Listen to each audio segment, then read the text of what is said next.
So for short, meron talagang, sabi mo, magpag-aralan kasi yung iba ay scam. Yeah. So meron talagang scam doon. Meron talaga. So paano nagkaroon ng scam doon? Ano yung rug pull, yung mga ganun?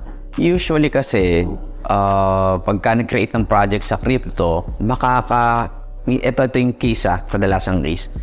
Gumagawa sila ng isang project na makakatulong sa tao. But the problem is, minsan nasisilaw sila sa dami na nag-invest. And sa crypto, kapag bilib ka dun sa project, bubuhos talaga yan eh. Right marketing, right influencers na papakita ng project mo. Yung mga tao mag-i-invest. But yung mga problema, yung mga companies na to, pag dumagsa naman ng investment, masisilaw kasi hindi sila sanay sa ganung pera. Malaking pera. Malaking pera nito. Tsaka wala namang mawawala. Hindi nila kilala kung sino ko eh.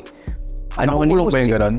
Pag kinuha nila? Sa ngayon, kapag yung project mo talaga is walang trace kung sino, yung hindi naglalagay kung sino yung mga owners, possible, wala. Lalo na dito sa Philippines, di pa naman tayo regulated. So, sino nga habulin mo? Cybercrime. Yes. Pupunta ka sa cybercrime. So, technically, hindi pa rin mahuli. May hirap pa din talaga.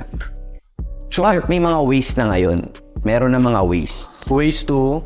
Na mahuli sila. Okay. Kasi yung ibang mga scammer, medyo hindi rin nag-iisip. GCash yung ginagamit pang scam. Doon ka mag-deposit. Or yung mga platform nila. O minsan, yung project na yan, nasilaw sa pera, pero pinakita nila kung sino sila eh. So talagang hahabulin din sila ng mga tao. Okay. But hindi lahat. May mga legit talagang projects. May mga legit ang magaganda talagang projects.